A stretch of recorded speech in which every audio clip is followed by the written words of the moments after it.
Le chrétien qui recherche ce revêtement de puissance du Saint-Esprit doit être prêt à voir le Saint-Esprit disposer de sa vie, la pénétrer, renverser tous les obstacles qui empêcheraient un service immédiat, abattre toutes les barrières qui empêcheraient qu'il se mit immédiatement au service du Seigneur. Tous ces motifs, toutes ces aspirations seront donc sondés, fouillés, mis en lumière. Le croyant apprendra les principes de la justice, car le baptême du Saint-Esprit qu'il recherche entraîne l'offensive contre le péché et Satan. Or, comment le Saint-Esprit pourrait-il convaincre de péché par la prédication de la justice si l'homme qui a été revêtu pour ce service ignorerait la loi de la justice? Il faut que dans sa vie, le fidèle expérimente ce qu'est l'attitude de Dieu vis-à-vis du péché, pour pouvoir ensuite être son témoin et s'élever contre le péché en autrui.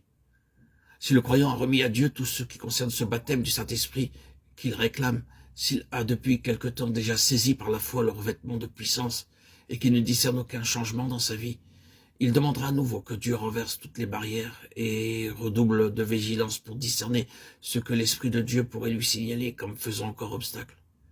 Qu'il veille donc à ne pas se laisser suggestionner par les expériences d'un tel ou d'un tel, d'un X ou d'un Y, à ne pas river sa pensée sur telle ou telle manifestation ou émotion qui, croit-il, sont les marques de ce baptême.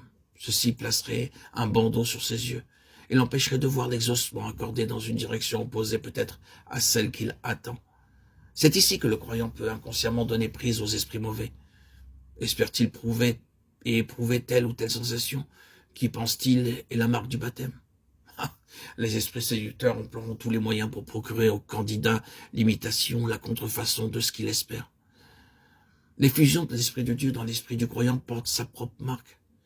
Elle brise les liens qui retenaient l'esprit captif, et celui-ci s'élève alors dans la lumière, la liberté et la puissance. Le résultat de ce baptême du Saint-Esprit, c'est pour celui qui le reçoit, la liberté d'expression, pour rendre témoignage. Et chez les auditeurs, cette conviction de péché qui est le but ultime de la venue du Saint-Esprit. Les croyants que le Saint-Esprit forme et enseigne en vue de ce revêtement de puissance doivent continuer à servir le Seigneur là où ils se trouvent déjà. Ils doivent continuer à travailler fidèlement selon le degré de lumière qu'ils ont atteint et faire usage de toute la mesure de grâce qui leur a été départie. Car c'est dans le sentier de la fidélité que le Seigneur leur donnera l'assurance de ce qu'ils souhaitent. Dieu le veut ainsi, et c'est là l'une des lois de son royaume. Les siens doivent mettre en valeur ce qu'il a déjà donné avant qu'il donne davantage. Le croyant doit donner la preuve de son obéissance à Dieu en tout ce qu'il a et tout ce qu'il sait déjà, là où il se trouve. Ceci est impératif. Il s'exercera à lire ce qui se passe en son esprit, à prendre garde aux indications de l'esprit. Il veillera aussi à exercer son intelligence et son jugement, tout en comptant sur l'Esprit de Dieu pour illuminer l'une et l'autre faculté. Enfin, par l'étude de la parole de Dieu, il apprendra à connaître toujours plus la pensée du Seigneur. De nos jours, le baptême du Saint-Esprit confère-t-il encore le don des langues? Certaines personnes répondent oui.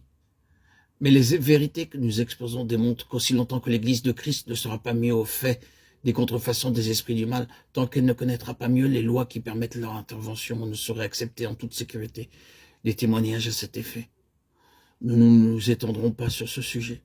Le don des langues, les contrefaçons de ce don ne sont qu'une fraction des innombrables contrefaçons sataniques qui enveloppent de leur maille serrée les enfants de Dieu. Il nous est impossible de les énumérer toutes.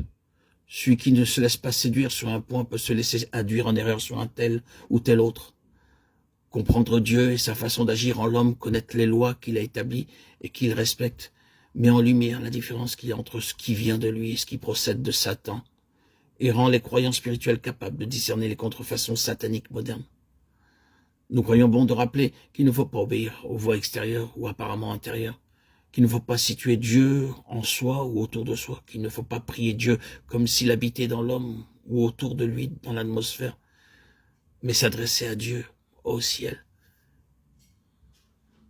Il faut bien saisir que le réveil est produit par un courant d'esprit divin qui s'épanche ici-bas, au moyen de l'esprit humain, en s'ouvrant un passage au travers de l'esprit de l'homme. Et le baptême est cette effusion de l'esprit de Dieu qui remplit l'esprit humain, brise ses chaînes, détruit les obstacles, supprime tout ce qui le déprime, l'oppresse et l'enchaîne, tout ce qui diminue sa capacité de récepteur et transmetteur du Saint-Esprit. Ces obstacles que brise le courant de l'esprit, ils peuvent se reformer à nouveau à cause des séductions de l'adversaire, de l'ennemi, Satan et toutes ces légions de démons. Ils peuvent emprisonner à nouveau l'esprit, ceci paralyse toute activité pour le Seigneur. En publiant ces audios, nous avons justement vu la suppression des obstacles qui enchaînent la puissance de réveil en un grand nombre d'enfants de Dieu, afin que ces entraves étant brisées, la puissance jaillisse et s'épanche à nouveau pour l'édification, la préparation de l'Église de Christ. Alors, l'Église atteindra sa stature parfaite et deviendra puissante et aura la victoire sur les légions des ténèbres qui s'opposent à sa marche en avant. Les armées de Satan ont réussi à arrêter le dernier réveil à cause de l'ignorance où se trouvaient les enfants de Dieu, mais peuvent être vaincus et mis en déroute par la connaissance de la vérité et la prière d'offensive.